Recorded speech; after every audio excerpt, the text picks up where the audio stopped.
if today no one is going to check in on me, no one's going to ask me how I am, you know what, I'm done, I'm not going to do this anymore. And then I kind of actually attempted to take my life.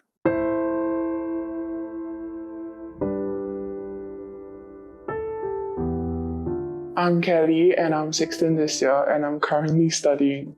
My parents were divorced when I was young, so I don't have much contact with my father. As for my mother, she was working continuously and kind of never really had the time for her children. Also, whenever we would like to have conversations, she would just brush it off as I'm busy. She will instead turn the topic on about her. She's always like, oh, I'm tired, I had a long day at work. You know, I am a single mother, I raise all of you. I work from day to night and I do that in order to be able to provide this family, and I hope you can understand that. My mother and my elder sister's relationship is very, in a way, aggressive. My elder sisters will tell her that she's wrong. Like my elder sister will tell her that, you know what, you shouldn't, for example, invalidate my emotions. She would basically ignore all the evidence presented to her, and then in the end, she'll just turn back and gaslight and manipulate. Yeah, I'm sorry, I'm not like a good enough mother for you. I'm sorry I cannot raise my kids properly, something like that. For a really long time, I just thought it was normal. When I kind of understood that it's not, normal for your parents to basically just ignore you like that, I was very angry. Then slowly, over time, I find it harder to approach her. My name is Owen, and I'm 28. Growing up, everything that I find that's worth making a conversation gets shut down, turned into a lecture. Everything turns into them picking on what you feel. It's like, oh, you shouldn't feel that way. Oh, feeling that way is wrong. Oh, because you did something bad, that's why you feel that way. Become a gaslighting session. So, yeah. I'm Dr. Cyrus Ho. I'm a general psychiatrist who sees patients across the age continuum, from the young to the old, and I have special interest in the interplay between medicine and psychiatry. Toxic parenting is not a very well-defined term, and it's definitely not a medical term. It generally refers to parents who tend to display a certain pattern that evokes a lot of emotions in the children: despair, anger, frustration, and maybe even a sense of burden. This behavior of the parents can actually lead to a lot of negative implications on a child down the road. There are indeed several particular characteristics of toxic parenting. And the first one, I think it's very important to talk about in terms of controlling behavior. These parents tend to be very controlling on all aspects of the child's life: who the child is meeting, what the child is actually doing, essentially micromanaging the child. Another important characteristic to take note of is self-centeredness of the parent. The parent may be not emotionally sensitive. They actually focus more on their own emotional needs rather than that of the child.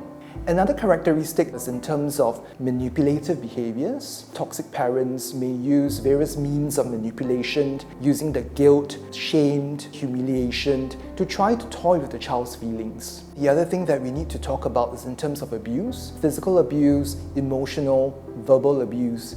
And we are also talking about the more subtle forms, which include things like blame shifting, guilt, humiliation, or even gaslighting, which is a form of emotional abuse that makes the child wonder what is his or her own identity in terms of the perception of reality, which ultimately leads to disruptions of self-esteem. In my school, I was considered a very high-performing student, but they still wanted to micromanage my free time. I was doing well, and I decided to spend my time just reading books, fiction books. My parents came into my room telling me, "Why are you reading this rubbish? Literature is not the road to be a doctor. You can only have free time if you score this well in this. So, I'd be told off, even when I'm scoring like 90% and more. For some parents, it's just not enough. For the Asian parent, they can be very controlling because they want what's best for the child. They think that they know what's best. They actually enforce a lot of things upon the child, controlling the child's life. And to a certain extent, this can be what we call as self-centeredness as well, because they are not really listening to what the child really needs or wants. When I entered secondary school, mentally I was getting worse, and also family-wise, things were more unstable. My grades have been VR, stands for valid reason, for a really long time, but I can tell that it has been steadily dropping. I was crying every day. I couldn't sleep, and then when I go to school, I couldn't concentrate. And then at CCA, I was like being bullied by my CCA seniors.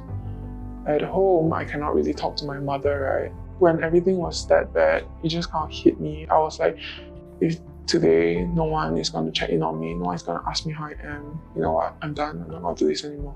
And then I kind of actually attempted to take my life. I just found pills lying around in the house, and I just took it.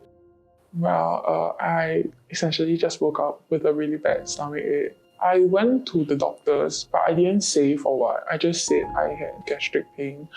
And then I got like 1 day of MC. And then the next day I went back to school.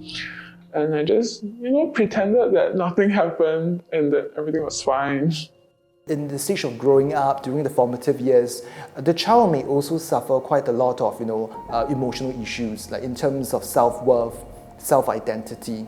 So then it is important for the child to learn to develop self-empathy, self-love, establishing a good network of support, to make friends, to have other loved ones, to establish that network such that you don't just rely on one person. Then of course there's a lot of other means like joining support groups, joining interest groups for people to develop their own interests and their own identity.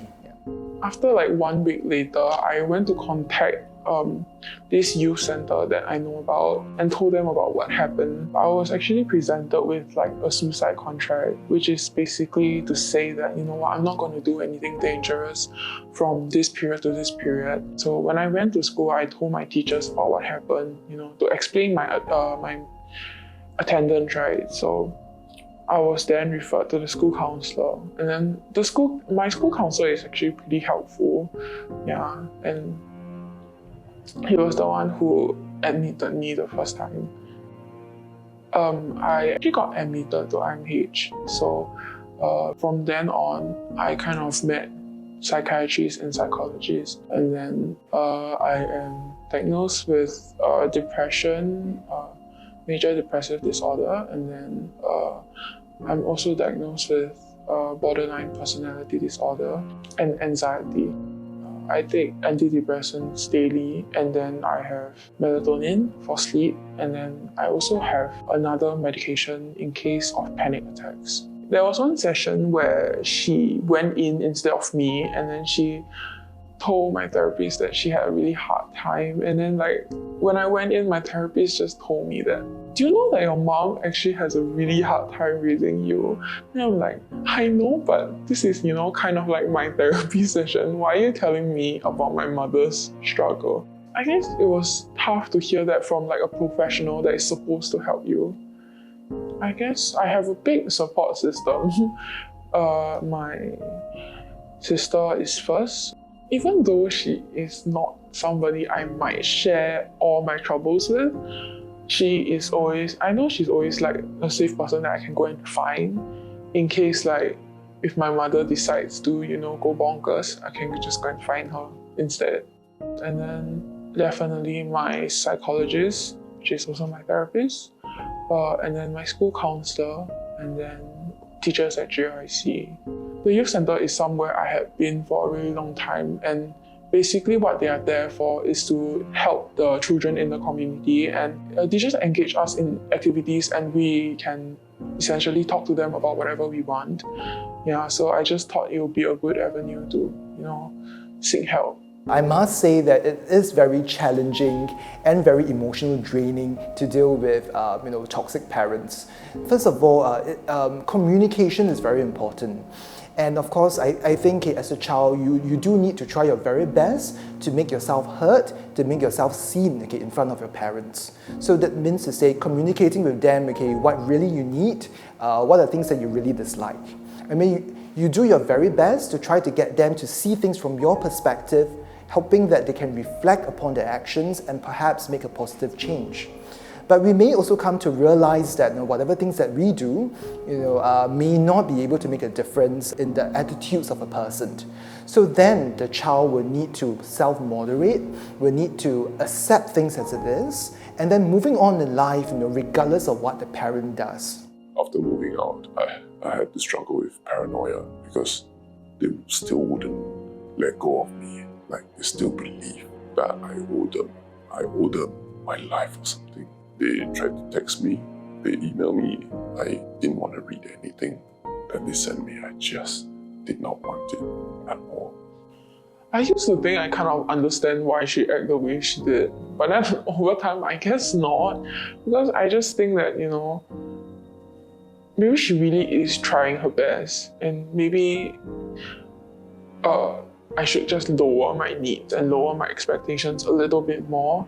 Sometimes I just want to have, a parent figure that I can communicate to. I mean, she's still my mother, so I guess I hate myself for allowing her to be, a step above me. Like, I can never, in a way, speak out to her. I can never tell her that, I don't like how you're treating me. I can never do that. So it hurts. So I just try my best to ignore whatever I can.